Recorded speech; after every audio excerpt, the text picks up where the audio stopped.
मित्रों नमस्कार। मित्रों आज एक बार पुनः काशी एक रहस्य की इस श्रृंखला में मैं आप लोगों के साथ काशी में जैन परंपरा एवं संस्कृति के विषय में चर्चा करूंगा, जिस पर प्रकाश डालने के लिए हमारे साथ उपस्थित हैं डॉक्टर शांति स्वरूप सिन्हा जी। गुरुदेव प्रणाम।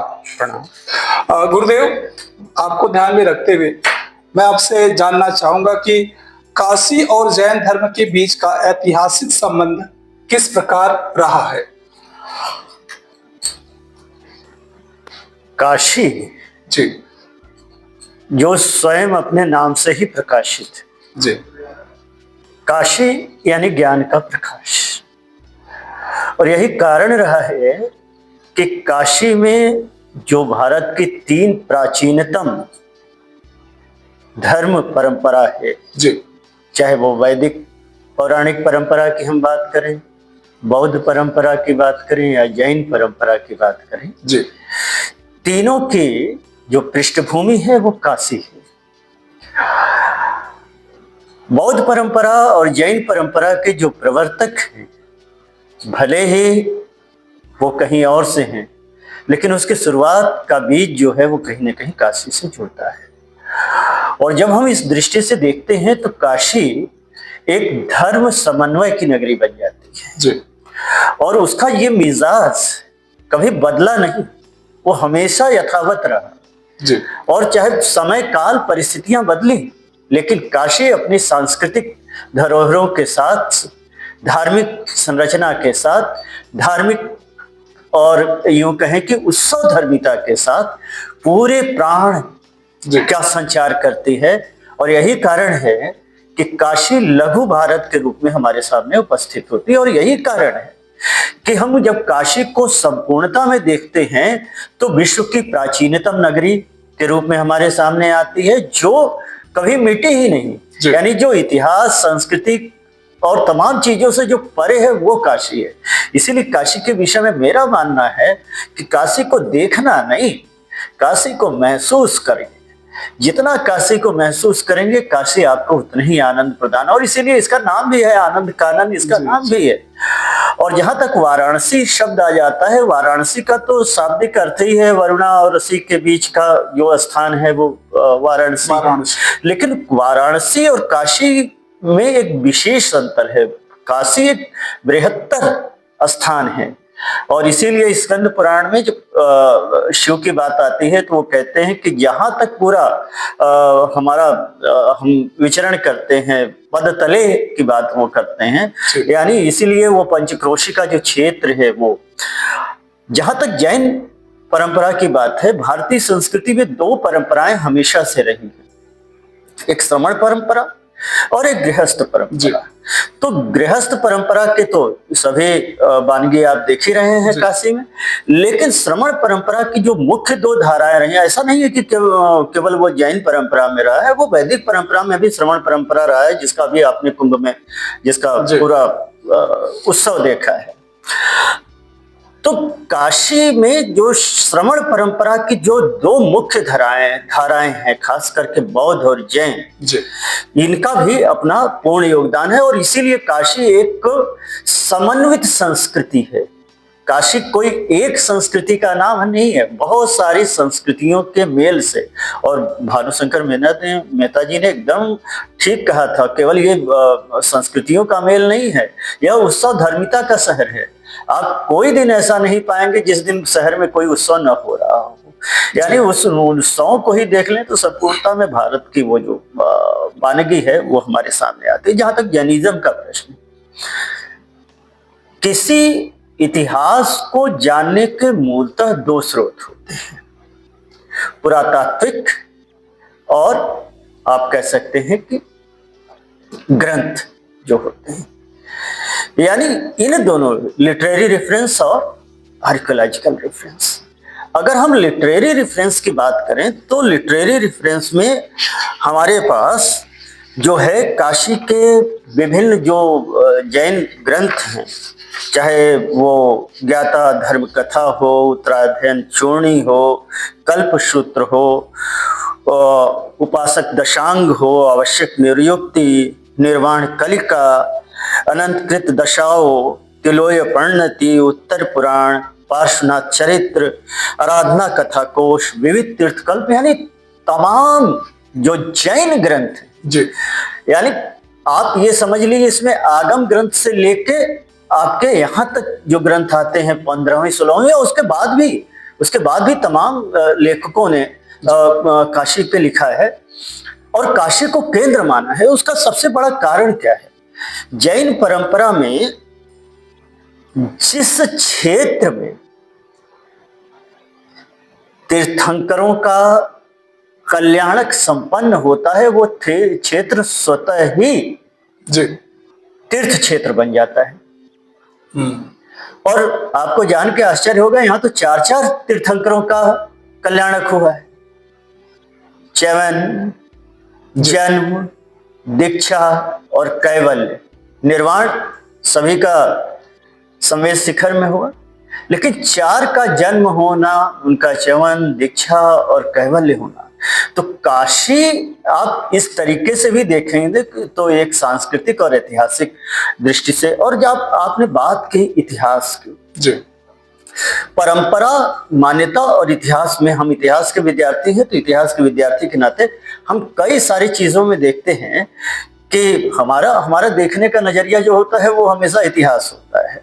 और पुरातात्विक दृष्टि से देखें तो काशी में कम से कम कुषाण काल से, यानी 2nd 3rd सेंचुरी एडी, जी जिसको आज सी बोलते हैं या ईसवी कहते हैं, यानी 2री 3री सदी ईसवी से निरंतरता में आज तक हमें जैन कला और उसकी पुरातत्व की सामग्री मिलती है।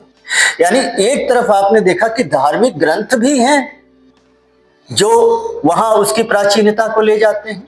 और जरा एक बात आपको और बता दूं कि 24 तीर्थंकर, जैन परंपरा में 24 तीर्थंकरों की बात की गई है। और ये 24 तीर्थंकर हैं क्या? वस्तुतः ये तीर्थंकर जो जैन परंपरा के, आप कह सकते हैं कि मुख्य सिद्धांत, सत्य, अहिंसा, त्याग, साधना और अपरिग्रह, इन्हीं के मूर्तमान रूप हैं। ये मानवीय शरीर में भले हैं, लेकिन वस्तुतः ये कुछ और नहीं है, यही का ये भाव रूप है, सत्य, अहिंसा, त्याग, साधना, अपरिग्रह। और एक बात तो प्रमाणित है कि बुद्ध हुए थे जी और बुद्ध के समकालीन महावीर थे। हाँ, दोनों बिहार से थे। महावीर का काशी में आगमन हुआ था, ये प्रमाण है जी। और दूसरी तरफ जब बुद्ध से हम 200 साल पहले, यानी 600 ईस्वी पूर्व से 200 साल आप और जोड़ लें तो लगभग 800 ईस्वी पूर्व में पार्श्वनाथ का काशी में होने का प्रमाण मिलता है। उनके पिता महाराज अश्वसेन काशी में उनकी राजधानी होने का प्रमाण मिलता है। उनकी माता वामा का होने का प्रमाण मिलता है। यानी ऐतिहासिक दृष्टि से भी अगर हम काशी की बात करें और जैन परंपरा की बात करें तो लगभग 8वीं सदी ईस्वी पूर्व से तो निश्चित ही जैन परंपरा और धर्म काशी में था। अगर हम पुरातात्विक दृष्टि से बात करें तो कम से कम मेरा मानना है कि पहली दूसरी सदी तो नहीं कहेंगे, लेकिन दूसरी तीसरी सदी ईस्वी से हमें प्रमाण मिलते हैं, जिसका एक प्रमाण सारनाथ संग्रहालय में एक पूजा शिलापट्ट है जिस पर हमें कई प्रकार के चिन्ह मिलते हैं। और हम सभी जानते हैं कि कुषाण काल से पहले जो था वो भारत की तीनों ही परंपराओं में, जैन परंपरा हो, बौद्ध परंपरा हो या वैदिक पौराणिक परंपरा हो, मूर्तियों की परंपरा नहीं रही, बल्कि उनकी जगह वो परंपरा यह रही कि हम प्रतीक पूजा करते थे, प्रतीकों में, क्योंकि हम भाव पूजा करते थे, हमें रूप पूजा की आवश्यकता नहीं थी।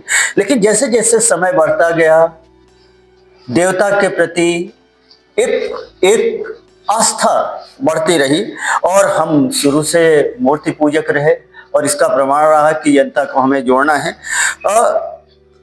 सारनाथ संग्रहालय में लगभग तीसरी चौथी ईस्वी पूर्व, यानी कुषाण काल का एक आपको प्रतीक पट्ट मिलेगा, जिस पर ध्वज स्तंभ बना हुआ है, श्रीवत्स बना हुआ है, त्रिरत्न बने हुए हैं। और अगर आप इसको बहुत ध्यान से देखेंगे तो ये मथुरा के शुंग कालीन और कुषाण कालीन जो आयाग पट्ट हैं जी, जो कंकाली टीले से मिले हुए हैं, यह उनसे साम्य रखते हैं। यानी वह जो काशी, जो जैन परंपरा में प्रतीक पूजन की परंपरा थी, उसको उसके समकालीन काशी में भी वो परंपरा मौजूद थी। यानी अगर हम देख रहे हैं कि इतिहास के जो तीनों पक्ष हैं वो हमारे सामने आते हैं, और इस तरीके से कम 8वीं शती ईस्वी पूर्व से निश्चित रूप से जैन परंपरा काशी में विद्यमान थी। लेकिन एक दूसरी बहुत महत्वपूर्ण बात है कि काशी जैन परंपरा की एक और विशेषता है, वो है अनेकांतवाद। अनेकांतवाद का अर्थ क्या होता है? अनेकांतवाद का अर्थ है कि सभी की सुनना, सभी को जानना और फिर अपना एक निर्धारण करना। जी, यानी समन्वय की प्रवृत्ति जैन परंपरा में हमेशा से रही है, और यही कारण है कि काशी एक तरीके से ये जो रिलीजियस स्ट्रीम है, यह त्रिवेणी बन जाती है, धर्म त्रिवेणी बन जाती है काशी, जैन परंपरा, बौद्ध परंपरा और वैदिक परंपरा के रूप में। तो जैसा मैंने बताया कि अगर हम ऐतिहासिक दृष्टि से देखें तो 8वीं शती ईस्वी पूर्व, पुरातात्विक दृष्टि से देखें तो 3री 4थी शती ईस्वी पूर्व, और ग्रंथों की जो परंपरा है, अगर उस परंपरा में हम देखें तो कम से कम हमारे 1ली 2री शती ईस्वी से हमें प्रमाण मिलते हैं, या और वो आज तक है। तो और यही नहीं, हमने आपको एक बात कही थी कि लघु भारत के रूप में, तो केवल अगर जैन परंपरा में ही हम देखें तो जैन परंपरा में आप पूरे काशी में घूम आइए तो पूरे काशी में विविध प्रकार के आपको मंदिर मिलेंगे। जी, जैन परंपरा में ही विविध प्रकार के, ज्यादातर मंदिर नागर शैली के हैं, यानी जो उत्तर भारत की परंपरा है, लेकिन विविध परंपरा के मंदिर मिलेंगे। जैसे भेलुपुरा का जो अभी श्वेतांबर मंदिर है, उस श्वेतांबर मंदिर को आप देखेंगे तो जो पश्चिमी भारतीय चालुक्य शैली है उसका पूरा प्रभाव आपको दिखाई पड़ेगा। यानी इसीलिए मैंने कहा कि काशी, चाहे वो मूर्ति विधान की दृष्टि हो, मंदिर विधान की दृष्टि हो, लोगों के आवागमन, और जब काशी में 4 तीर्थंकरों का जन्म होगा तो स्वाभाविक रूप से यह जैनों के लिए भी केवल यह शिव की नगरी और उसके रूप में, और अलग बात कि शिव की नगरी होने के बावजूद, गंगा होने के बावजूद, और विष्णु का तो यहाँ पे आप जानते ही हैं, वो जो काशी वैदिक परंपरा में जो, चाहे वो वैष्णव परंपरा हो, शैव परंपरा हो, गाणपत्य परंपरा हो, शौर्य परंपरा हो, ये सारी परंपराएं मौजूद है। द्वादश आदित्यों की हम बात करते हैं, गणेश की बात करते हैं, लेकिन उसके साथ जैन परंपरा, और जैन परंपरा ने अपना योगदान दिया और समन्वित, कहीं कोई कन्फ्लिक्ट नहीं है, कोई टकराव नहीं है अगर हम पूरी परंपरा में देखें। और दूसरी बात कि जब आप इन मंदिरों को देखते हैं तो ज्यादातर मंदिर पार्श्वनाथ को समर्पित है जी। और पार्श्वनाथ का लांछन क्या है? लांछन समझते हैं? थोड़ा सा दर्शकों के लिए विशेष रूप से इस पर। लांछन हर तीर्थंकर 2 ही मुद्राओं में पाए जाते हैं, या तो कायोत्सर्ग, कायोत्सर्ग का अर्थ होता है काय का उत्सर्ग, जो साधना की मुद्रा है, और दूसरी मुद्रा है वह जिसे हम कहते हैं ध्यान मुद्रा, जिसमें हम दोनों हाथ यूं करके पूरा आसन में बैठते हैं, वो ध्यान मुद्रा है। तो 2 ही मुद्राएं। कभी कभी जैनों ने कभी तीर्थंकर मूर्तियों में कभी भी इसके अतिरिक्त तीसरी मुद्रा नहीं बनाई, बुद्धों में, बुद्ध मूर्तियों में आप देखेंगे कि अभय भी है, वरद भी है, थोड़ा सा मूवमेंट भी है।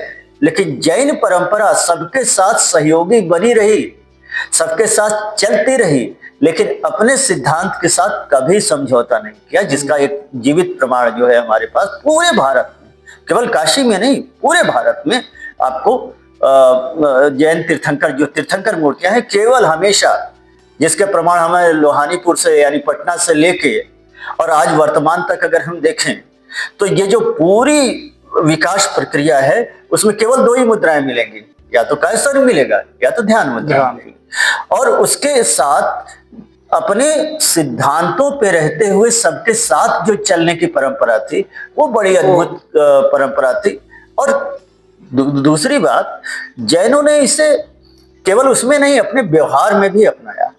और व्यवहार में जैसे अहिंसा का जो सिद्धांत है वो केवल उनके लिए एक सिद्धांत मात्र नहीं है, किताबी बातें नहीं है, केवल उपदेशात्मक बातें नहीं, बल्कि उनके व्यवहार में भी देखेंगे, पानी छान के पीना, उसमें कपड़े लगाना, मुख पर टीका लगाना, आचार व्यवहार, जमीन का नीचे का न खाना, संध्या से पूर्व खा लेना। तो ये जो उनकी दिनचर्या है उसमें भी उन्हीं सिद्धांतों का, या वो गृहस्थ हो या सन्यासी हो, दोनों जब ऐसी परंपराओं का पालन करते हैं तब जो समाज होता है, और समाज उतना ही उदार भी है, वो वैदिक परंपरा के साथ और खास करके काशी का जो जैन समाज है वो तो बड़ा अद्भुत है। वो एक तरफ अपनी परंपराओं का बड़ा नियमित पालन करता है, सब करता है, मतलब इतिहास कैसे वर्तमान में जीवित है उसका सुंदर प्रमाण तो देखिए कि वो समन्वय की परंपरा और अपने सिद्धांतों की परंपरा जरा देखें आप, कि वो एक तरफ अपने सिद्धांत, अपनी पूजा पद्धति, अपनी तमाम चीजों का तो पूरी निष्ठा के साथ पालन करता है और जीवन में पालन करता है। केवल ऐसा नहीं कि वो पूजा कर लेता है और ऐसा कर लेता नहीं, वह पूरे सिद्धांत जीवन में उतरते हैं। और ये बिजनेस क्लास फैमिली होती है, आप जानते हैं जी।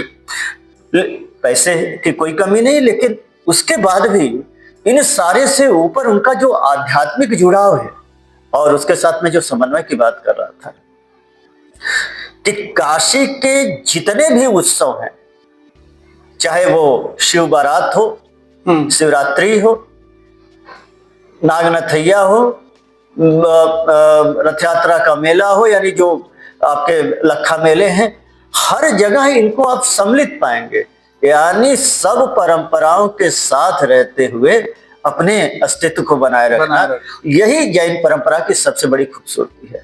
इसीलिए कभी कॉन्फ्लिक्ट नहीं पैदा हुआ, निश्चित रूप से महोदय, आपने जिस तरीके से काशी और जैन धर्म के बीच का ऐतिहासिक संबंध बताया, आपको सुनने के बाद दर्शकों की जो अभिलाषा होगी वो शांत हो जाएगी। गुरुदेव, आगे मैं आपसे जानना चाहूंगा कि क्या आप हमें संक्षेप में काशी में जैन धर्म के उद्भव और विकास की पृष्ठभूमि को बता सकते हैं?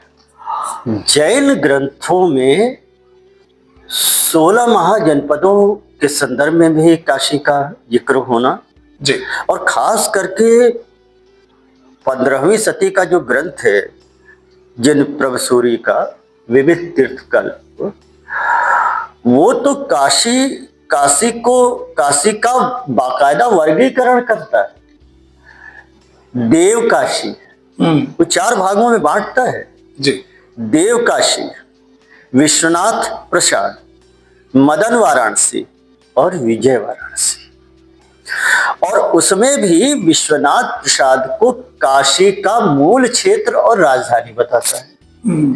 यानी अगर हम बहुत ज्यादा नहीं तो कम से कम 15वीं सदी ही चले जाए, आज से 1000 वर्ष पहले चले जाए, तो 1000 वर्ष पहले ही काशी, और विश्वनाथ नाम से ही आप समझ सकते हैं कि वो काशी के किस क्षेत्र की बात हो रही है ना। और उसमें भेलूपुरा में पार्श्वनाथ और भदैनी में सुपार्श्वनाथ के मंदिर होने की बात भी उसमें आई है। और जब आप भेलूपुरा के मंदिर और जो पुरातात्विक सामग्रियां मिलती हैं उनको जब देखते हैं तो एक बात तो निश्चित है कि वहां पर 12वीं 13वीं सदी में कोई बहुत विशाल मंदिर पार्श्वनाथ का रहा होगा। अवश्य। ठीक है ना। जी। अब आप बात कर रहे थे कि इसके, एक बार फिर से प्रश्न। काशी में जैन धर्म हाँ, उसके उद्भव और विकास की पृष्ठभूमि। देखिए, काशी में जैसा कि मैंने बताया कि कम से कम 8वीं सदी ईस्वी पूर्व से तो इसका उद्भव होता है, जहां पर 4 मूल सिद्धांत, जिसमें महावीर आके 5वां सिद्धांत ब्रह्मचर्य जोड़ते हैं, तो 4 मूल सिद्धांतों के प्रतिपादक जो थे वो पार्श्वनाथ तो यही हुए। जी। तो हम तो कह ही सकते हैं कि जैन धर्म का जो प्रयोग में बातें आई, उसकी धुरी जो रही है वो काशी रही है। और तो इस दृष्टि से महत्वपूर्ण हो जाती है। और इसमें 24 तीर्थंकरों में से 4 तीर्थंकरों के जन्म कल्याणक की बात है, और कल्याणक में 5 कल्याणक माने जाते हैं: च्यवन, जन्म, दीक्षा, कैवल्य और निर्वाण। च्यवन का अर्थ होता है जन्म से पूर्व, जी। जब मां गर्भ धारण करती है और उसी समय, क्योंकि वो जो बीज रूप आता है तो उसमें भी एक देवत्व आती है, इसीलिए कई तीर्थंकरों के आप देखेंगे कि पूर्व जन्म की कहानियां, जैसे कि आप बौद्ध धर्म में जातकों की कहानियां हैं, वैसे ही यहाँ पर भी कहानी है। तो यहाँ पर वो च्यवन पहले, वो भी एक महत्वपूर्ण प्रक्रिया है। दूसरा है आपका जन्म होना। तो चारों तीर्थंकर, और ये 4 तीर्थंकर हैं: सुपार्श्वनाथ, चंद्रप्रभ, श्रेयांसनाथ और पार्श्वनाथ। इन चारों तीर्थंकरों का जन्म कहाँ हुआ? काशी में हुआ। और केवल तीर्थंकरों का जन्म नहीं हो रहा है, बल्कि उनकी दीक्षा, उन्हें कैवल्य दीक्षा, यानी जब वो दीक्षा लेते, दीक्षित होते, और उसके बाद कैवल्य यानी ज्ञान प्राप्त होना। यानी कि जो मूल 4 चीजें हैं। निर्वाण हमने आपको पहले बताया कि सव्य शिखर जो कि झारखंड में है वहां पर, और वो भी एक तीर्थ स्थल है। जैसे कि हम गया पिंडा के पारने के लिए, या यूं कहें कि हम एक बार जरूर जो है काशी आना चाहते हैं और एक बार गंगा सागर जाना चाहते हैं। हमारी वैदिक परंपरा में कि हर व्यक्ति की एक इच्छा होती है, वैसे ही जैन परंपरा में इन 4 तीर्थंकरों की जन्मभूमि होने के कारण यह जैनों के लिए एक बहुत बड़ा और महत्वपूर्ण तीर्थ स्थल है। और ये जो 4 तीर्थंकरों के मैं नाम बता रहा था, सुपार्श्वनाथ, चंद्रप्रभ, श्रेयांसनाथ, पार्श्वनाथ, इन चारों का जन्म होता है। और ये कौन है? अगर हम तीर्थंकरों की जो परंपरा है, 24 की परंपरा है, प्रथम तीर्थंकर जो है वो आदिनाथ या ऋषभनाथ है, पहले तीर्थंकर। और अंतिम तीर्थंकर है महावीर, जो 24वें तीर्थंकर है। और इसके बीच में जो 4 तीर्थंकर हैं उनका जन्म काशी में होता है। और ये 4 तीर्थंकरों की बात: सुपार्श्वनाथ 7वें तीर्थंकर, चंद्रप्रभ 8वें, श्रेयांसनाथ 11वें और पार्श्वनाथ 23वें। यानी क्रम को भी अगर हम ध्यान में रखें तो 7वें, 8वें, 11वें और 23वें तीर्थंकर का जन्म काशी में होता है। जी। मजे की बात यह है कि ग्रंथों में इन तीर्थंकरों के माता पिता, जन्म स्थान, कैवल्य वृक्ष, इन सारे की चर्चा मिलती है। जैसे सुपार्श्वनाथ के पिता का नाम मिलता है प्रतिष्ठ और माता का नाम मिलता है पृथ्वी।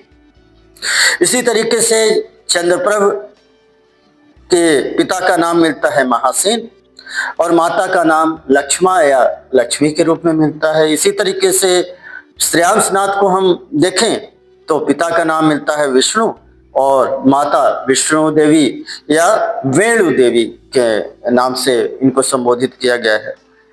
पार्श्वनाथ के विषय में मैंने पहले ही बताया था कि महाराज अश्वसेन, महाराज शब्द आता है, यानी वो बाकायदा काशी में राजा थे। जी। तो अब इससे आप अंदाजा लगा सकते हैं कि काशी में जैनों की जो परंपरा थी वो कितनी महत्वपूर्ण थी। महत्वपूर्ण ये है कि इन कल्याणक जैन परंपरा के जो ये तीर्थंकर थे, इनके कल्याणक तो संपन्न हुए ही हुए। वर्तमान में इन तीर्थंकरों के जन्म स्थान पर श्वेतांबर परंपरा के भी मंदिर मिलेंगे और दिगंबर परंपरा के साथ साथ मिलेंगे। जैसे सुपार्श्वनाथ का जन्म हदैनी, जी चंद्रप्रभ का जन्म आप जानते हैं कि गाजीपुर जब आप जाते हैं तो रास्ते में चंद्रावती पड़ता है या चंद्रपुरी उसे कहते हैं, वहां पर भी दिगंबर और श्वेतांबर परंपरा के आपको मंदिर मिलेंगे। जी श्रेयांसनाथ, ये तो आप जब सारनाथ आप जाएंगे तो धमेक स्तूप के बगल में एक पीले रंग का मंदिर मिलेगा, वो श्रेयांसनाथ का मंदिर है। यानी वहां पर बौद्ध और जैन परंपरा साथ चल रही है। और बगल में उसी सारनाथ में एक गांव है जिसका नाम है सिंहपुरी। ग्रंथों में सिंहपुरी को श्रेयांसनाथ का जन्म स्थान बताया गया है। और जब आप सिंहपुरी जाएंगे तो वहां पर श्वेतांबर परंपरा के मंदिर और ढेर सारी मूर्तियां मिलेंगी। और वो मूर्तियां जो हैं वो जीवराज पालीवाल के द्वारा राजस्थान से काशी लाई गई। यानी काशी के महत्व, आप ऐतिहासिकता और उसके संस्कृति की बात कर रहे थे कि काशी का जो इंपॉर्टेंस था जैन परंपरा में वो कहां तक था। ठीक है जी। इसी तरीके से पार्श्वनाथ भेलूपुर आप चले जाएं, वहां पे आपको दोनों मंदिर मिलेंगे। श्वेतांबर परंपरा का मंदिर मिलेगा जो कि नवीन आपको दिखाई पड़ता है, 20वीं सदी का है। और वैसे भी काशी, मैंने शुरू में ही कहा कि ये धर्म समन्वय की नगरी है, जो सभी के साथ चलते हैं, अपनी अस्मिता बनाए रखते हैं और फिर वो कुल मिला के बनारसी हो जाते हैं, काशी के हो जाते हैं। तो काशी की जो ये मस्ती है, काशी का ये जो समन्वय भाव है, काशी का जो ये मूलत्व भाव है, यह अपने आप को ही काशीमय बना देता है। इसे अलग करने की जरूरत कभी किसी को पड़ती नहीं है। तो काशी अपने आप में ही बहुत सारी परंपराओं को समेटे हुए हैं। गुरुदेव, आगे मैं आपसे जानना चाहूंगा कि आपके विचार में काशी का जैन धर्म के लिए धार्मिक, दार्शनिक और सांस्कृतिक दृष्टिकोण से क्या महत्व है? जिस बात पे मैं अपने इस पूरे वार्ताक्रम में एक बात पे मैं लगातार जोर देता चला आ रहा हूँ जी, वो है समन्वय, कलेक्टिवनेस। जी। और ये बात बहुत बड़ी बात है कंट्रीब्यूशन की दृष्टि से और साथ होने की दृष्टि से। जी। आज हम कहते हैं ना कि सबका विकास तभी संभव है जब सबका साथ मिले। सबका साथ सबका विकास। ठीक है, तो सबके साथ होते हुए भी अपना विकास करना। अपना विकास का मतलब ये फिजिकल नहीं, जिसको आप भौतिक विकास कहते हैं वो नहीं, बल्कि काशी की जो आध्यात्मिक धारा रही है, इसका एक छोटा सा उदाहरण बताता हूं। 2 तीर्थंकरों के साथ जो लांछन, मैंने शायद उस समय नहीं बताया किया था। हाँ, लांछन जैन परंपरा में सभी तीर्थंकर आपको एक जैसे दिखाई पड़ेंगे, 24 के 24 तीर्थंकर, कोई आप अलग से उन्हें पहचान नहीं सकते, है ना। लेकिन हर तीर्थंकर के साथ कुछ लांछन जोड़े जाते हैं जिसके आधार पर उस पर्टिकुलर तीर्थंकर की पहचान होती है। और लांछन वो पीठिका पर बने होते हैं और इन लांछनों का संयोग उनके जन्म से होता है। जैसे श्रेयांश यानी जो श्रेय, माता पिता जब वो गर्भ में आए, जब उनका जन्म होना था तो एक श्रेय का वातावरण चारों तरफ फैला और उनका नाम श्रेयांसनाथ। पार्श्वनाथ की माता जी ने अपने पार्श्व में एक सर्प को लेटे हुए देखा अपने स्वप्न में, तो पार्श्वनाथ, है ना। इसी तरीके से चंद्रमा के दर्शन हुए तो चंद्रप्रभ। इस तरीके से आप देखेंगे तो ये नाम उनके जन्म और उनके कर्म से जुड़े हुए। और फिर इन तीर्थंकरों के अलग अलग पहचान के लिए मूर्ति कला में और परंपरा में भी अलग अलग लांछनों की व्यवस्था की गई। जैसे चंद्रप्रभ के साथ चंद्रमा, श्रेयांसनाथ के साथ खड़गी या गैड़ा आप कह सकते हैं, ठीक है ना। इसी तरीके से सुपार्श्वनाथ के साथ पंचसर्प और पार्श्वनाथ के साथ भी सर्पण, जी, यानी लांछन इनके क्या हो गए, सर्प हो गए। और काशी नगरी किसकी है, शिव जी की। और शिव जी के साथ सर्पों का संबंध है। जी, काशी में नाग पूजन की परंपरा है, छोटे गुरु का नाग, बड़े गुरु का नाग। शिव का स्वयं नागों से संबंध है। विष्णु का नागों से संबंध है। पार्श्वनाथ सुपार्श्वनाथ के साथ नागों का संबंध है। जी, अब केवल यही नहीं, नाग पूजन की जो परंपरा है, और नाग पूजन में नाग पंचमी के दिन नाग कुआं पे शास्त्रार्थ की परंपरा है। यानी नाग का सीधा संबंध ज्ञान से हो जाता है, नाग का सीधा संबंध शिव से हो जाता है, विष्णु से हो जाता है, और नाग का सीधा संबंध जैन तीर्थंकरों से हो जाता है। यानी काशी की जो स्पिरिट है, आध्यात्मिक स्पिरिट है। और उसको तो छोड़िए, आप ये बताएं, आज विज्ञान कहता है कि ये पूरा जो परिसंचरण तंत्र है, परजीवी जीव तंत्र है, उसमें नागों की क्या भूमिका है, जी, है ना। और हमारे यहाँ तो उनका संबंध धन से बताया गया, ऐश्वर्य से बताया गया।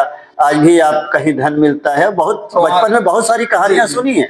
और जहां भी मंदिरों में अभी आप जाएं तो वहां पे जहां पे सर्प ऐसे बना होगा, यानी, और अभी कर्दमेश्वर मंदिर पे आप चले जाए तो नाग नागी का मानवाकृत अंकन मिलता है। यानी हमारे यहाँ नाग पूजन की परंपरा, और वो आज व्यवहार में है, व्यवहार में भी है। तो पार्श्वनाथ सुपार्श्वनाथ, नाग, काशी, काशी में नाग पूजन, ये सारी परंपराओं को जोड़ेंगे तो काशी के साथ जो एक अन्यनाश्रित संबंध है वो स्वाभाविक रूप से उभरता है। उसे अलग से कुछ कहने की आवश्यकता नहीं है। इसीलिए मैंने कहा कि हमें थोड़ी आंख खोल के देखनी पड़ेगी, चीजों को और विस्तार से समझना पड़ेगा, तब जाके हम। और हमेशा हम, एक चीज और भी है, हमारे अध्ययन में हम एकाकी हो जाते हैं, हम केवल एक धर्म की बात करते हैं। जी, काशी शुरू से ही प्राधान्य रहा है, ऐसा नहीं है। शिव प्रधान नगरी रही है काशी, लेकिन शिव प्रधान नगरी होने के बावजूद भी अन्य धर्मों के प्रति भी उतना ही समर्पण भाव रहा है। किसी के प्रति कोई विद्वेष नहीं रहा। विद्वेष तो लगभग आप ये जानिए कि वो 16वीं 17वीं के मध्य जो है, कि वो क्या कारण है वो आप भी जानते हैं। फिर बाद में अहिल्याबाई और रानी भवानी और अन्य लोग जो आते हैं, और काशी के घाट और इन सारी चीजों का एक पुनर्निर्माण की प्रक्रिया शुरू होती है। तो काशी न कभी रुकी न ठहरी, हमेशा गतिमान रही, और आध्यात्मिक चेतना और ज्ञान के साथ। तो इस दृष्टि से जैन परंपरा और उसकी संस्कृति ने भी काशी को बहुत दिया, और काशी ने उसे सहर्ष स्वीकार किया। और यही नहीं, जैन परंपरा काशी की परंपरा के अनुरूप अपने आप को स्थापित कर। तो ये जो समन्वय, और इस समन्वय का एक सुंदर उदाहरण आपको देता हूं। खजुराहो के पार्श्वनाथ मंदिर को अगर आप देखें, उसकी बाह्य दीवारों को देखें, तो उसमें आपको ब्राह्मण देवी देवताओं का अंकन मिलेगा। मंदिर है जैन परंपरा का, और देवता है ब्राह्मण। और बाकी चीजें छोड़िए, तीर्थंकरों के साथ जब आप इमेजेस देखेंगे, तीर्थंकरों के साथ यक्ष और यक्षी की परंपरा है। बताइए। और ये जो यक्ष यक्षी है, हमारे यहाँ तो महाभारत काल से ही यक्ष की परंपरा है। और ये यक्ष यक्षी है कौन? ये तीर्थंकरों के, क्योंकि तीर्थंकर किसके प्रतीक हैं?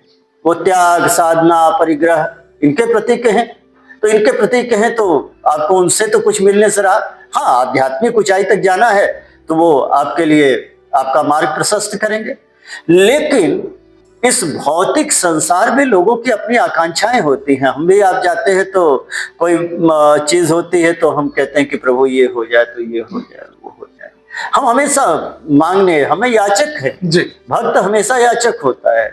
वो भक्ति बढ़ी तो वो आध्यात्मिक चेतना की बात करेगा।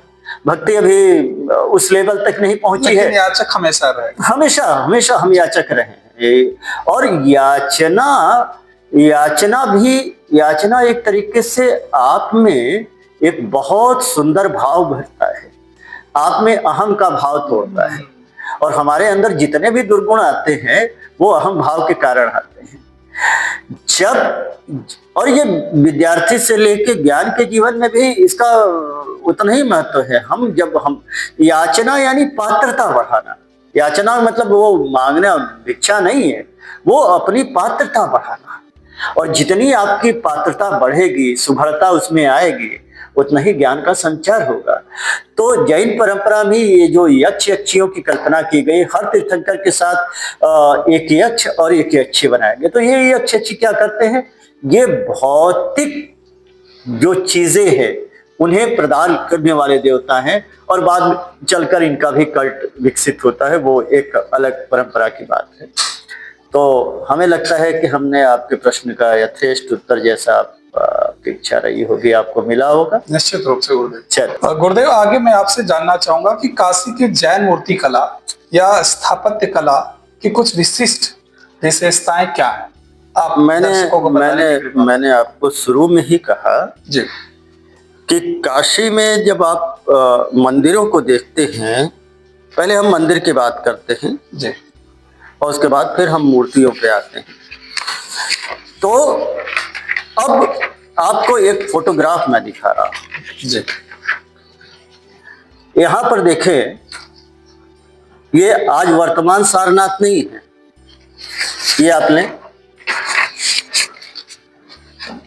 जरा उसे खोलें, ये वर्तमान सारनाथ है जी, ये उस समय का है जब इसकी खुदाई हो रही थी। और यहाँ पर देखें, वहां पर भी धमेक स्तूप है जी। और ये क्या है, ये वाला ना? हाँ, ये श्रेयांसनाथ मंदिर है। यानी यह बहुत ज्यादा छोड़ दे, यह प्राचीन है जी, यहाँ भी श्रेयांसनाथ का मंदिर मौजूद है और यहाँ पर भी श्रेयांसनाथ का मंदिर मौजूद है। जहां तक अब मंदिर परंपरा की आप बात कर रहे हैं, तो मंदिर परंपरा में हमने पहले ही कहा कि ज्यादातर मंदिर क्योंकि उत्तर भारत में भर रहे हैं, लेकिन यहाँ एक बात स्पष्ट मैं कर दूं कि जैन परंपरा और वैदिक परंपरा के मंदिरों में वस्तुतः कोई मूल अंतर नहीं है। ज्यादातर मंदिर नागर शैली के हैं। वर्तमान में जो भी मंदिर मौजूद हैं वह 18वीं सदी या 18वीं सदी के बाद के हैं, लेकिन इसका अर्थ ये कतई नहीं है कि यहाँ पर प्राचीन मंदिर मौजूद नहीं थे। समय काल वो जो 16वीं 17वीं सदी का हमने बताया, उसकी चोट तो केवल वैदिक परंपरा पे नहीं पड़ी, बहुत सारी परंपराओं पे पड़ा। और उसके विध्वंस का जो स्वरूप था वो फिर हमें, लेकिन हमारे पास मूर्तियों के प्रमाण है। जैसा कि मैंने आपको पहले ही बताया कि 3री 4थी सदी ईस्वी से लेकर वर्तमान तक हमें मूर्तियां मिलती हैं। यानी यह जो गतिविधि थी, यह मंदिर मूर्ति इनकी गतिविधियां हमारे पास प्रमाण है। दूसरी बात आपने पूछी थी कि ये क्या इनकी कोई विशेष शैली?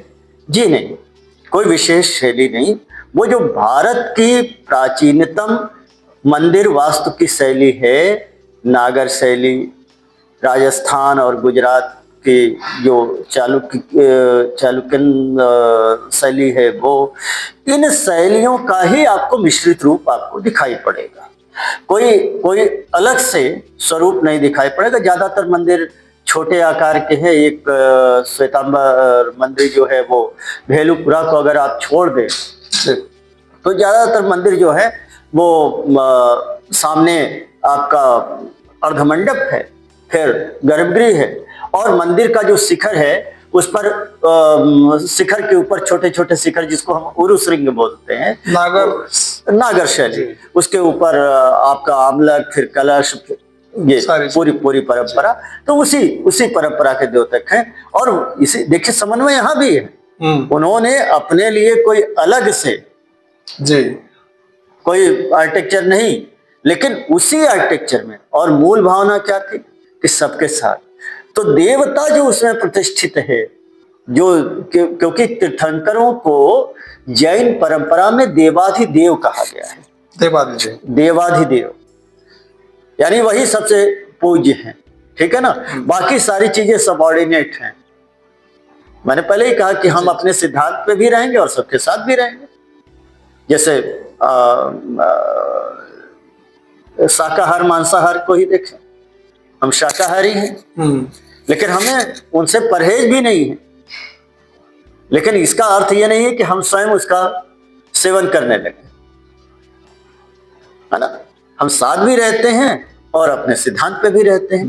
तो इसी तरीके से जैन परंपरा में तो सभी मंदिर हमें मिलते हैं और सभी जगह से मिलते हैं। जैसा कि मैंने बताया, भदैनी हो, चंद्रपुरी हो, सिंहपुरी हो, सारनाथ में हो या भेलुपुर में, और इसके अलावा खोजवा से लेके आपको पूरा जो ये बेल्ट है, आपको इसमें छोटे छोटे तमाम मंदिर आपको मिलेंगे और सबके साथ मिलेंगे। आपको बाहर से देखने पे लगेगा कि ये तो कोई हिंदू मंदिर होगा, लेकिन ऐसा नहीं है। उसमें तीर्थंकर की मूर्तियां हैं और तमाम चीजें हैं। तो मेन अब आते हैं मूर्ति कला की तरफ।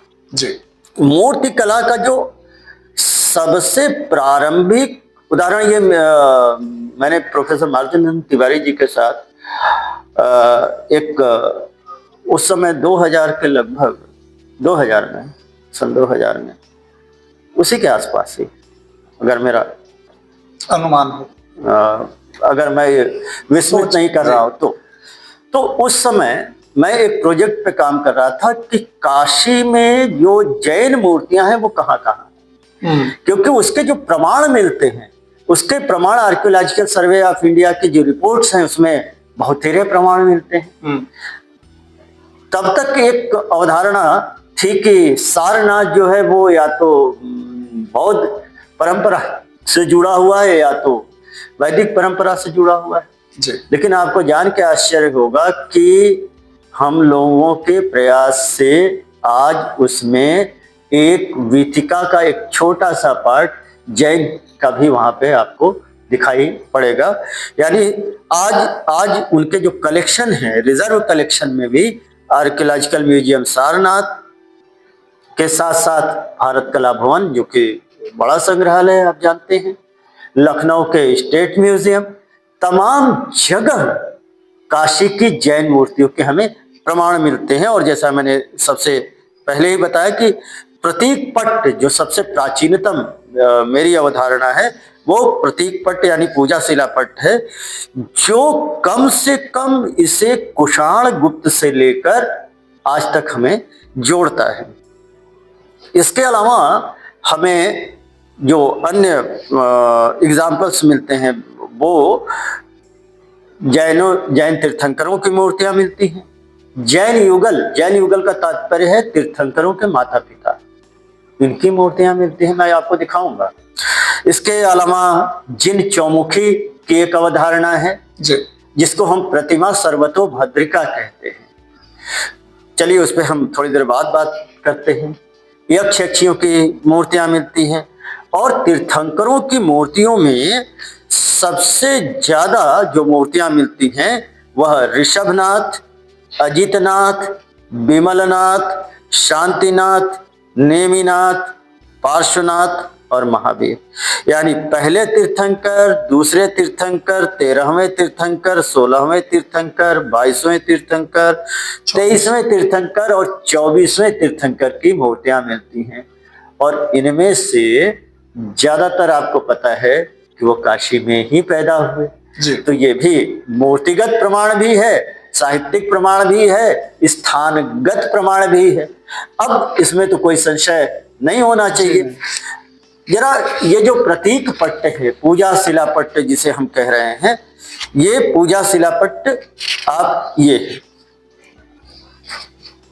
ये पूजा शिला पट्ट है जी। अब आप जानिए कि सबसे पहले क्या बना हुआ है, ध्वज स्तंभ बना हुआ जी। उसके बाद यहाँ पर श्रीवस्त्र बना हुआ है और यहाँ पर त्रिरत्न बना हुआ है और उसके मध्य में चक्र बना हुआ है, देख रहे हैं जी जी। यानी जो कोर कॉन्सेप्ट है, आज भी जैन मंदिरों पे जाएंगे तो आपको सामने मान स्तंभ मिलेगा। प्रतीक रूप में वो किस रूप में आ गया? स्तंभ।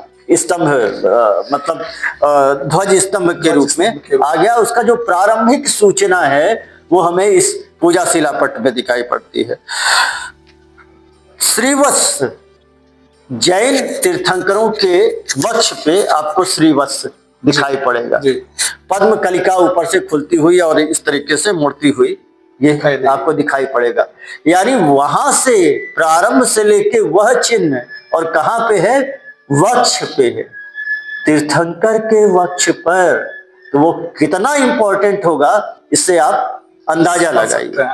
फिर त्रिरत्न, और त्रिरत्न के मध्य चक्र।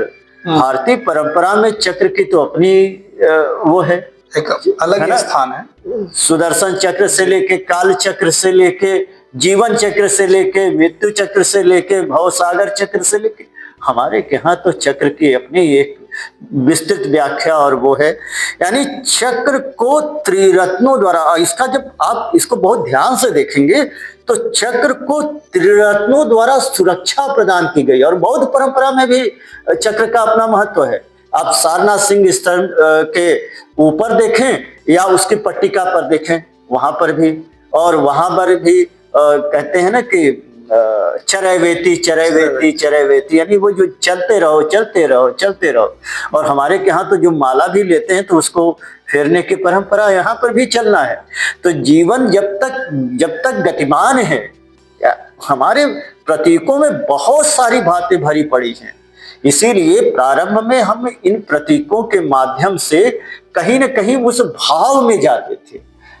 हमारे यहाँ कभी कभी कोई भी मूर्ति किसी की पोर्ट्रेट नहीं है जी, चाहे वो जैन परंपरा में हो, चाहे बौद्ध परंपरा में हो, चाहे वैदिक परंपरा में। ये भाव मूर्तियां हैं, ये सारी की सारी मूर्तियां भाव मूर्ति हैं। हमारे अंदर शिव किस तरीके से विराजते हैं, हम शिव को कैसे देखते हैं। विष्णु उसके साथ कथाएं जुड़ी हुई हैं, उसके साथ तमाम चीजें जुड़ी हुई हैं। बुद्ध को बुद्ध कैसे देखना है, क्योंकि बुद्ध ने तो निषेध किया था कि मूर्ति पूजा का ही निषेध किया जी। और फिर बाद में उनकी मूर्तियां बनी, क्योंकि हम तो वस्तुतः हैं कहाँ, हमें तो मूर्ति चाहिए। तो बुद्ध की मूर्ति बनेगी, लेकिन बुद्ध की मूर्ति कैसे बने, क्योंकि बुद्ध तो 600 ईसा पूर्व ही नहीं रहे जी। और वर्तमान और 5वीं सदी में खास करके सारनाथ में जो बुद्ध की मूर्ति बनती है, जो जो जो जो हम कह सकते हैं कि काशी का तो धरोहर है ही, वो काशी की विशिष्ट मूर्ति है। पूरे भारतीय कला की सुंदरतम मूर्तियों में से एक है बुद्ध के धर्म चक्र प्रवर्तन मुद्रा। यानी जब आप उसे देखते हैं तो बुद्ध के उस भाव तक शरीर महत्वपूर्ण नहीं रह जाता है, भाव महत्वपूर्ण हो जाता है। इसलिए अर्धनिर्लिप्तता के और ये सारी चीज, और यही परंपरा हमें जैन परंपरा में भी देखने को मिलती है। तो अभी आपको हमने दिखाया कि कैसे हमें अर्ली जो इमेज है वो मिलता है। और उसके अलावा 7वीं 8वीं सदी से लगातार हमें मूर्तियां मिलती हैं। और खास करके अभी सारनाथ की हम बात कर लें, जो सारनाथ संग्रहालय में, काफी समय तक सारनाथ संग्रहालय की कुछ टूटी फूटी मूर्तियों को बौद्ध मूर्तियां मानी गई। बौद्ध और जैन मूर्तियों में एक विशेष अंतर होता है। जैन मूर्तियों के साथ, तीर्थंकर मूर्तियों के साथ अष्ट प्रातिहार्य दिखाने की परंपरा है। अष्ट प्रातिहार्य जो उनकी प्रभावना को दिखाते हैं, जैसे त्रिछत्र, एक छत्र, दो छत्र और तीसरा छत्र। ये त्रिछत्र क्या है?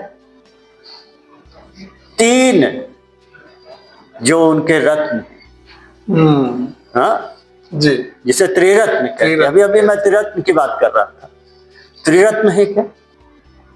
सम्यक ज्ञान, सम्यक चरित्र और सम्यक दर्शन जी। सम्यक से यहाँ क्या तात्पर्य है? सम्यक से अर्थ है पूर्ण, एब्सोल्यूट, थोथा ज्ञान नहीं। जो ज्ञान है संपूर्ण ज्ञान है, जिसको हम तात्विक ज्ञान कहते हैं। ये 3 छत्र वस्तुतः इसी के प्रतीक है। बौद्ध परंपरा में ये 3 छत्र नहीं बनाए जाते, ज्यादा से ज्यादा 1 छत्र बना दिया, वरना छत्र नहीं बनाने की परंपरा है। तो अब यह जो मूर्ति मिली बुद्ध की, ये पहले ये बुद्ध की मूर्ति मानी जा रही थी जी, ये बुद्ध की मूर्ति मानी जा रही थी जी, क्योंकि आप पूर्णा देखें, चेहरा देखें तो सारनाथ में मिला और इस तरीके से, तो ये बुद्ध की मूर्ति। लेकिन ये जो त्रिछत्र है, 3 छत्र है, ये डिसाइड किया, इसने डिसाइड कर दिया कि यह तीर्थंकर मूर्ति है। तो जो उसके बाद हमें 7वीं 8वीं से ये त्रिरत्न का वो होता है। और भक्तामर स्तोत्र में इन अष्ट प्रातिहार्यों का पूरी तरह से, उसकी प्रभावना का पूरी तरीके से वर्णन मिलता है। और इसी तरीके से हमें एक दूसरी मूर्ति मिलती है जिसमें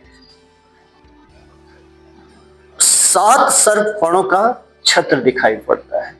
बुद्ध के साथ भी मुचलिंद नाग के रूप में है, लेकिन जब ये 7 सर्पफणों का छत्र मिला तो ये भी पार्श्वनाथ से संबंधित हो गया। और इसी तरीके से एक तीर्थंकर की मूर्ति मिलती है, लेकिन ऊपर त्रिवली से युक्त त्रिछत्र हमें मिल जाता है। यानी जो छोटे छोटे आइकनोग्राफिकल डिटेल्स हैं, उन डिटेल्स के आधार पर हमने इनकी पहचान की और आज ये डिस्प्ले में।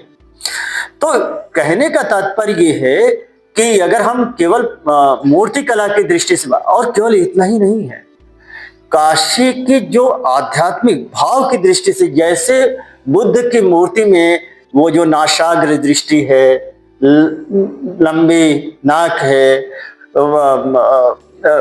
डबल चिन्ह है, ओठ, ऊपर का ओठ पतला, नीचे का ओठ भारी, जब आप बहुत शांत चित्त होते हैं तो उसमें और अंदर से प्रसन्न होते हैं तो आपका ये ओठ थोड़ा सा बाहर की तरफ आ जाता है ना। जितना तनाव होगा उतना ही ओठ फैलता जाएगा, पतला होता जाएगा। लेकिन जब आप बहुत, तो क्या होगा ये, तो ये हमने पहले ही कहा कि मूर्तियां भाव को, तो एक देखने से ही, उनके देखने से ही वह आध्यात्मिक भाव पैदा होता है। उसका एक सुंदर उदाहरण आपको बताता हूं।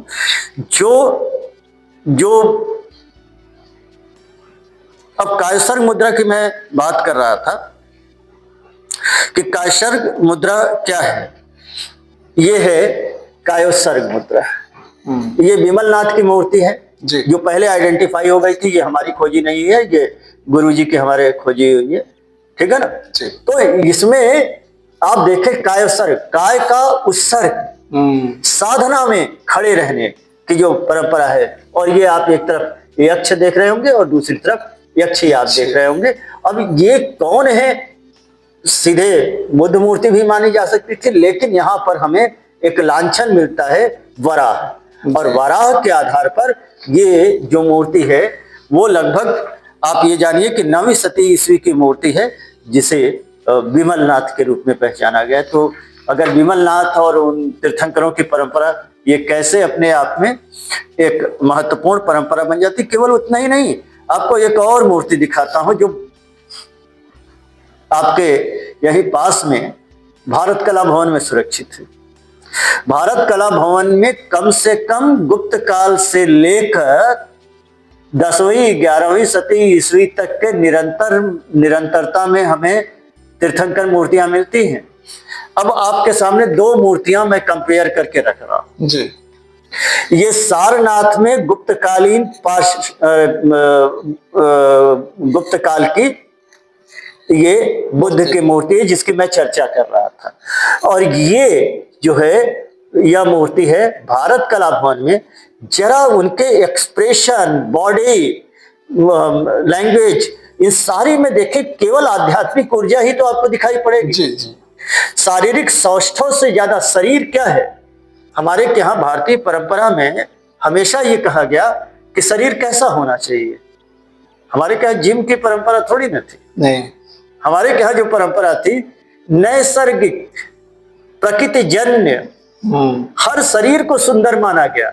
इसीलिए मनुष्य में भेद नहीं है जी। मनुष्य के भेद को नकारा गया। सुंदर असुंदर सभी में ईश्वर की बात की गई। कण कण शंकर की बात वहीं से निकलती है कि हम हर में शंकर देखते हैं, आपको देखते ही कहते हैं हर हर महादेव। जी तो ये जो हर हर महादेव है, ये केवल शब्द नहीं है, केवल संबोधन नहीं है, हम आप में उस पूर्णांश को अंश देखते हैं।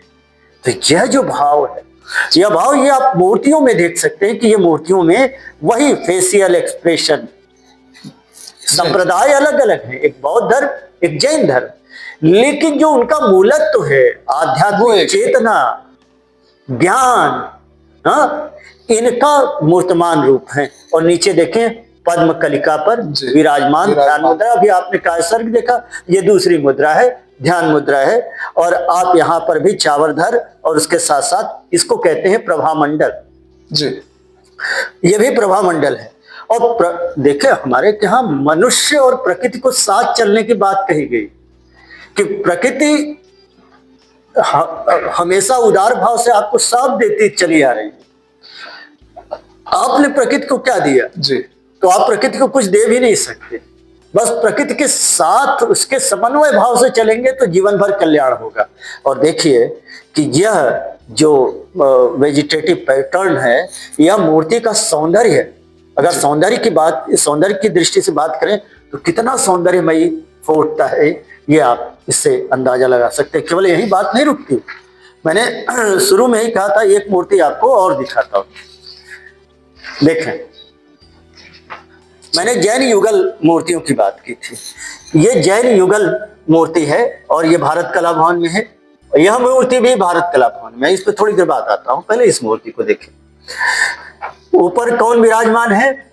तीर्थंकर। तीर्थंकर है, ठीक जी, यक्षी या चावरधर।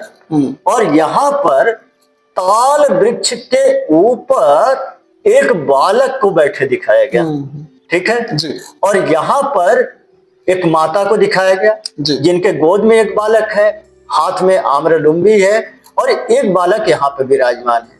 और यहाँ पर आप देखें एक पुरुष विद्यमान है और उसके हाथ में धन का थैला है जी।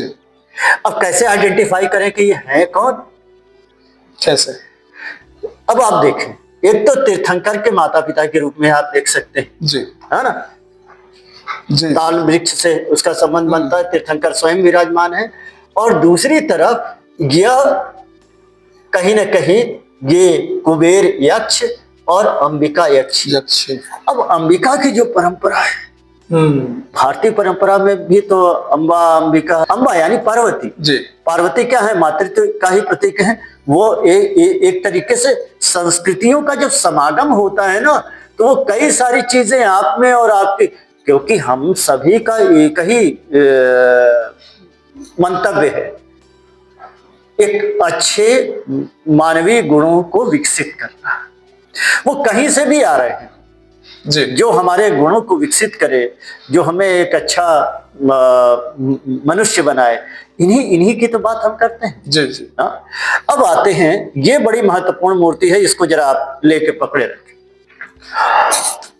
इसको कहते हैं जिन चौमुखी, यानी चौमुखी, जिन चौमुखी। जी। जिन चौमुखी यानी तीर्थंकर के चारों तरफ से दर्शन। यहां पर आप देख रहे होंगे कि चार तीर्थंकर पीठ से पीठ लगाए खड़े हैं। जरा इस परंपरा को सारनाथ के सिंह शीर्ष स्तंभ से जोड़िए। जी, चार सिंह आपस में पीठ लगाए खड़े हैं। हाँ जी, बात क्या है इसके पीछे? बात क्या है? सर्वतोभद्र। इसीलिए इसको कहा गया प्रतिमा सर्वतोभद्रिका।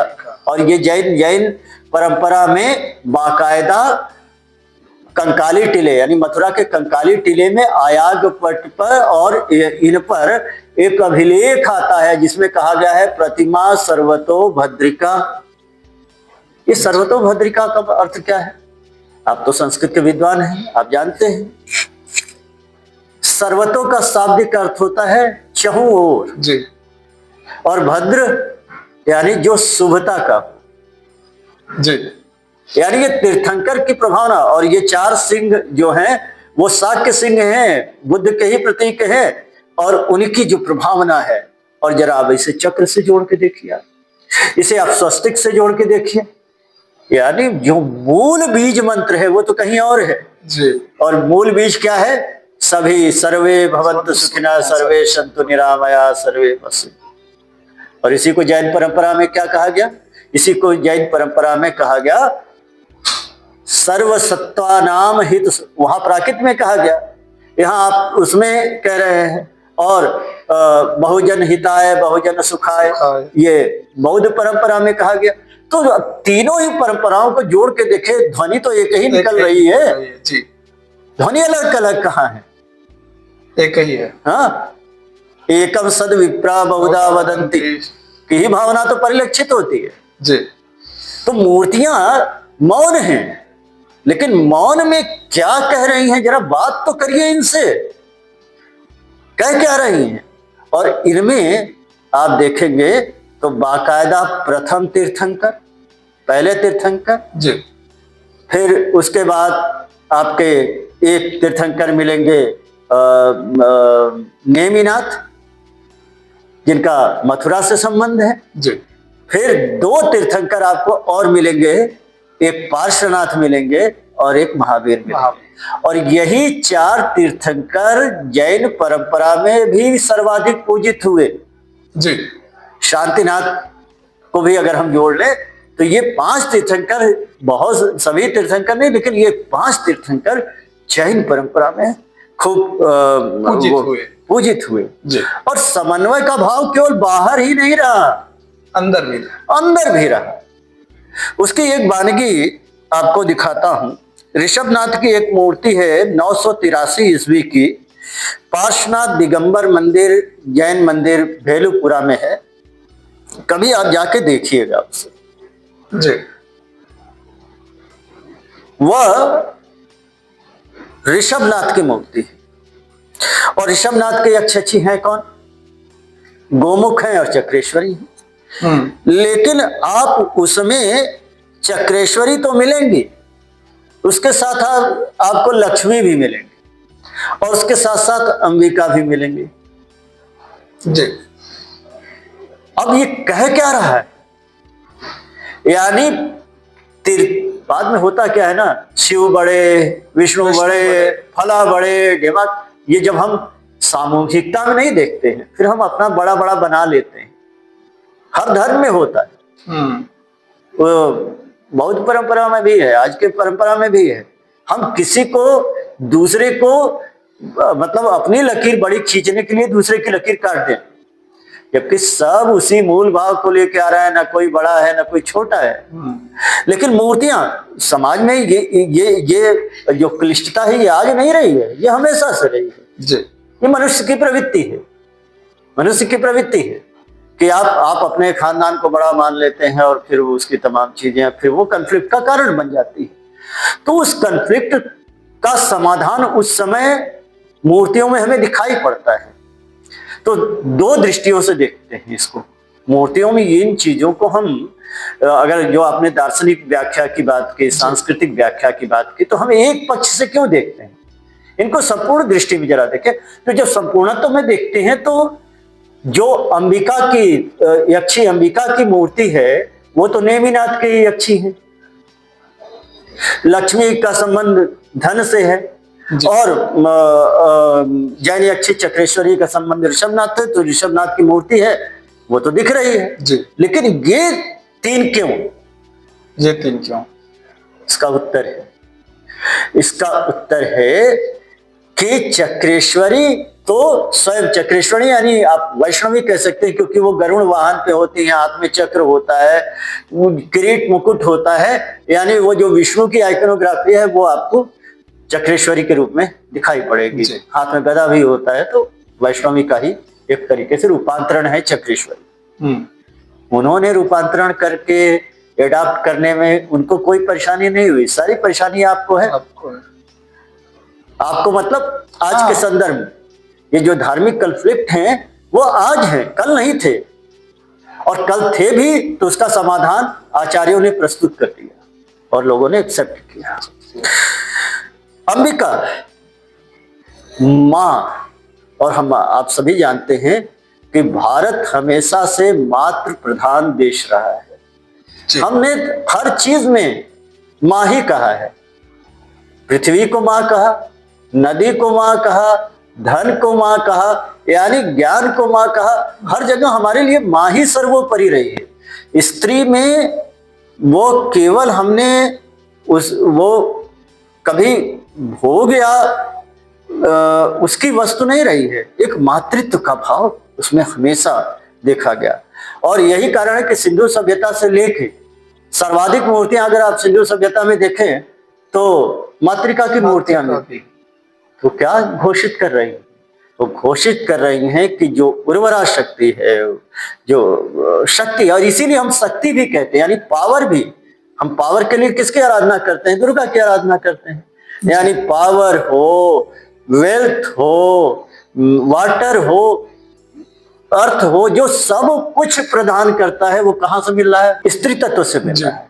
तो यहां पर प्रथम तीर्थंकर के साथ स्त्री तत्व की प्रधानता के रूप में भी हम देख सकते हैं, और साथ साथ इस रूप में भी देख सकते हैं कि स्त्री तत्व यानी जैन परंपरा ने भी इस परंपरा को इनडायरेक्ट वे में अडॉप्ट किया। जी हाँ, दूसरी तरफ अगर हम थोड़ा सा और आगे बढ़े तो हमें कुछ नवीन परंपराएं भी मिलती हैं, नवीन उसमें मूर्तियां भी मिलती हैं।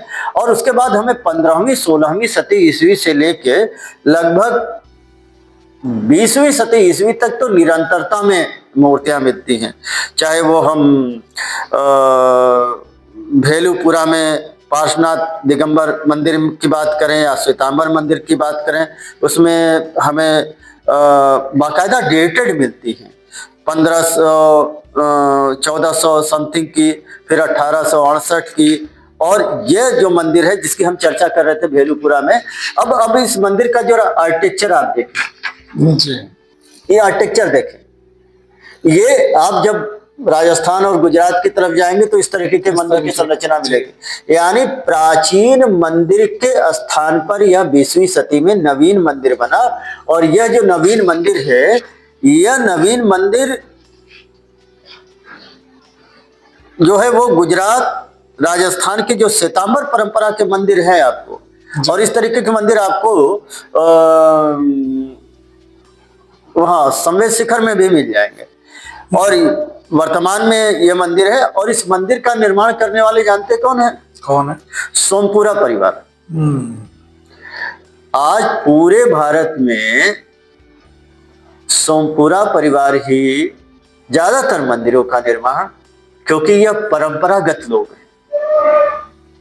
जी, राम मंदिर के निर्माण में सोमपुरा परिवार है, विश्वनाथ मंदिर कॉरिडोर में भी इनकी भूमिका है। जी, यानी आज, और वो जो प्राचीन परंपरा है मंदिरों की, जी, परंपरा है, वो परंपरा अपने साथ लेके आते हैं। आप देख रहे होंगे कि वो डेकोरेशन और तमाम चीज, फिर उसमें आप तमाम तरीके के अच्छे यक्ष, इन सारी चीजों का निदर्शन पाएंगे। गुरुदेव, आपसे मैं जानना चाहूंगा कि आपके विचार में काशी की जैन परंपरा को भविष्य में कैसे संरक्षित और प्रचारित किया जा सकता है? बहुत सुंदर प्रश्न है आपका जी, और यह विचार, इस पे समग्रता से विचार करना होगा। जी, और तीनों ही स्तर पर, शासन के स्तर पर, जैन समाज के स्तर पर, जी, और ये जो बौद्धिक जगत के लोग हैं, इनको भी विचार करना होगा। विचार इसलिए जरूरी है कि मैं जो बार बार कह रहा हूं कि भारत की जो हमारी प्राचीनतम संस्कृति है, जो हमारे संस्कारों में है, जो ये भाव है, ये भाव तीनों ही संस्कृतियों का एक समन्वित रूप है। जी, जिसमें वैदिक परंपरा है, उसके अपने गुण हैं, बौद्ध परंपरा है, जैन परंपरा है, और इन तीनों ही परंपराओं का एक ही प्रयास है, एक बेहतर मनुष्य और मनुष्यता पैदा हो, सहयोग पैदा हो, सहकार पैदा हो, आपस में एक अच्छे वातावरण पैदा हो, और हम आगामी पीढ़ी के लिए एक अच्छा भविष्य दे सकें।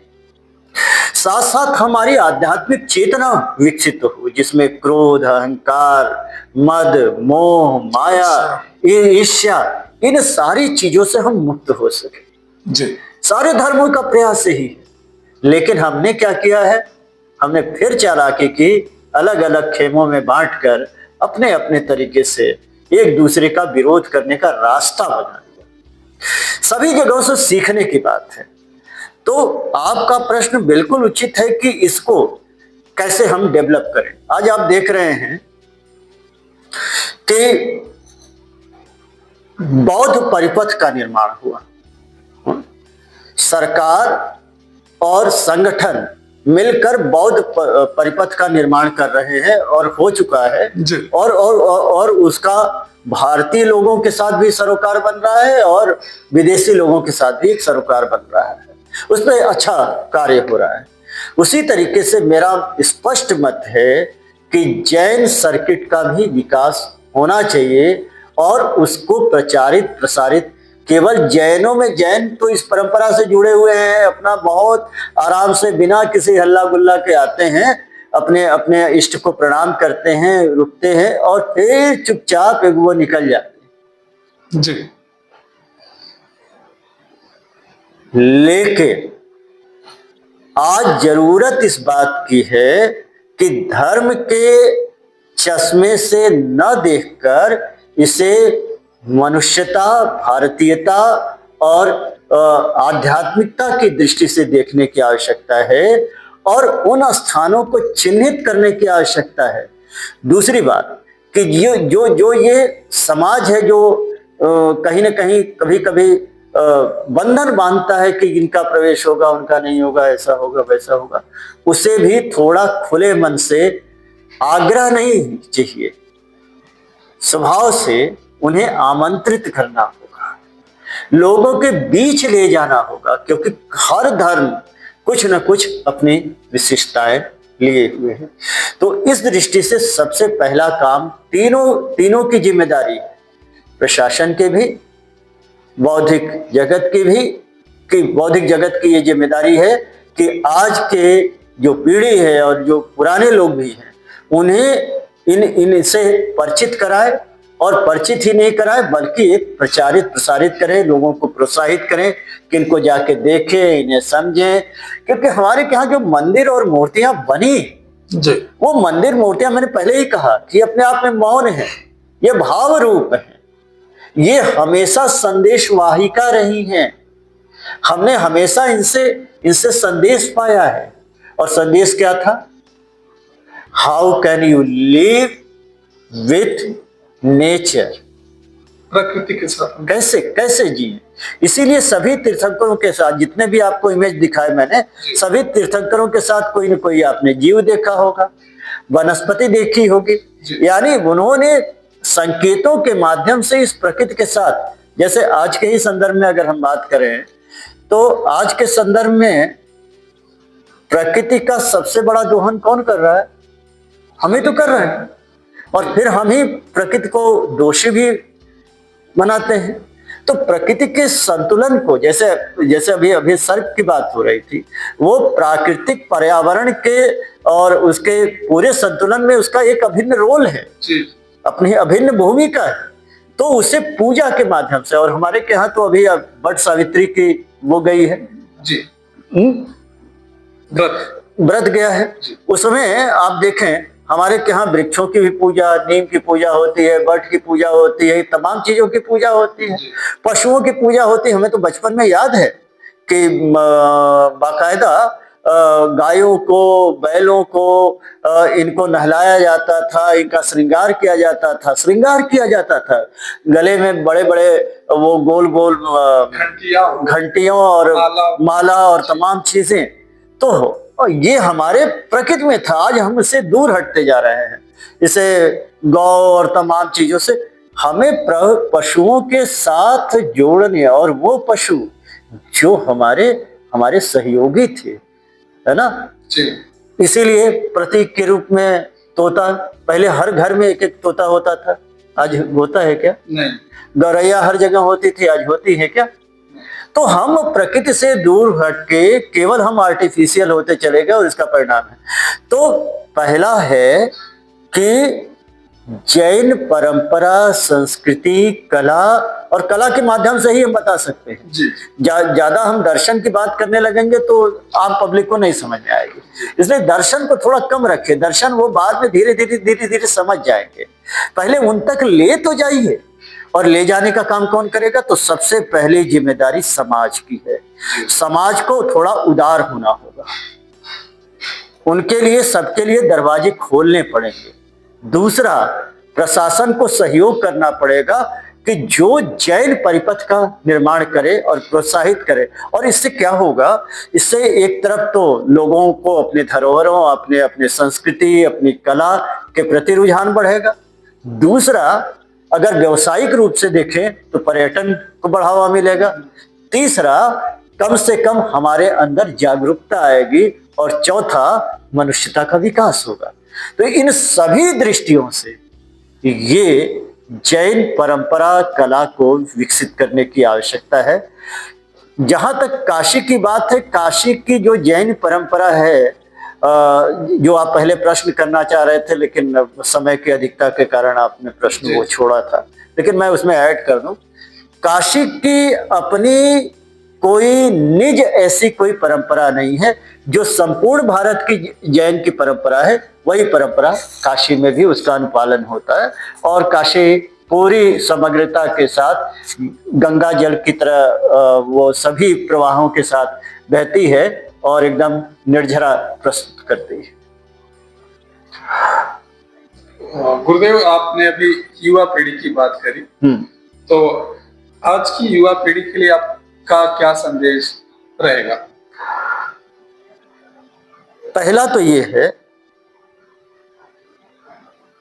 कि युवा पीढ़ी को भारतीय संस्कृति की जो समरसता है जी, और बनारस के नाम में भी तो रस है।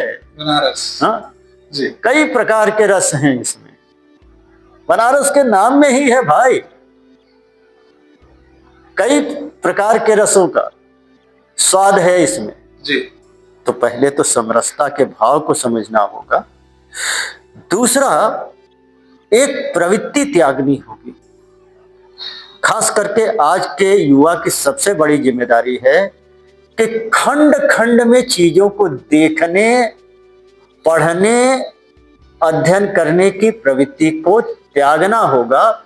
चीजों को संपूर्णता में देखना होगा। और जब संपूर्णता में देखेंगे तो, और उस जब संपूर्णता में देखेंगे तो जो अतीत के धार्मिक परंपराएं हैं, समाज का जो साहचर्य भाव है, वह आपको स्पष्ट दिखाई पड़ेगा। और वही भाव तो आप में पैदा होना चाहिए। जी, आज जो समाज की सबसे बड़ी जरूरत है कि हम अतीत के इन अच्छे पक्षों को, इन सुंदर संदेशों को ग्रहण करें, उसके आत्मग्राही बने और उन्हें अपने जीवन में उतारें। और उससे होगा क्या? जो अंतर्कलह है, सामाजिक विसंगतियां हैं, कट्टरता है, के स्थान पर एक सामंजस्यता का भाव बनेगा। क्योंकि सभी के मूल में भाव एक ही है, सभी के मूल में भाव एक ही है। और इस दृष्टि से हम एक सुंदर, सुखद और भारतीय संस्कृति के अनुरूप भारत का नव निर्माण कर सकेंगे, जो भारत के आज की मांग है। गुरुदेव, आपके पास समय का अभाव रहता है, लेकिन फिर भी मेरे एक बार कहने मात्र से ही जो आपने अपना मुझे सानिध्य प्राप्त करने का शुभ अवसर दिया, उसके लिए मैं आपका आभार प्रकट करता हूँ। और मैं भी आपका धन्यवाद करता हूं कि आपने मुझे एक अवसर दिया लोगों से बातचीत करने का। बहुत बहुत धन्यवाद आपका। प्रणाम। प्रणाम।